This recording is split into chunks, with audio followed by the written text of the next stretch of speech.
दीप म्हणजेच दिव्याला भारतीय संस्कृतीमध्ये विशेष महत्त्व आहे। हिंदू धर्मीयांमध्ये आषाढी अमावस्येला दीप अमावस्या असं म्हटलं जातं। या दिवसानंतर श्रावण महिन्याची सुरुवात होते। या दिवशी दीपपूजन करून श्रावण महिन्याच्या स्वागताची तयारी केली जाते। श्रावणासारखं मांगल्य समृद्धी आपल्या आयुष्यामध्ये नांदावी या प्रेरणेने आषाढ महिन्याच्या शेवटच्या दिवशी दीपपूजन करून दीप अमावस्या साजरी केली जाते। आषाढानंतर श्रावण या हिंदू धर्मीयांच्या अत्यंत पवित्र समजल्या जाणाऱ्या महिन्याची सुरुवात होते। यंदा दीप अमावस्या 4 ऑगस्टला साजरी केली जाणार आहे।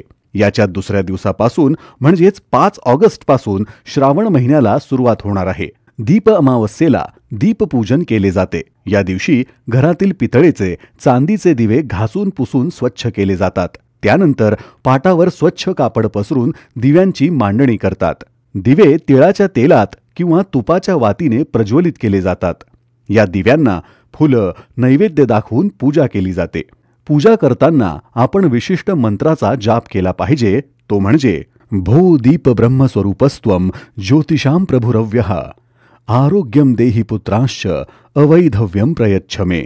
दरम्यान अनेक ठिकाणी कणकेचे किंवा मातीचे दिवे लावून देखील दीप अमावस्या साजरी केली जाते। अनेक घरात या दिवशी पुरणाचे दिंड बनवून तो गोडाचा नैवेद्य बनवला जातो। घरातील स्त्रियांनी या दिव्यांचे पूजन केल्यास वैधव्य प्राप्त होत नाही।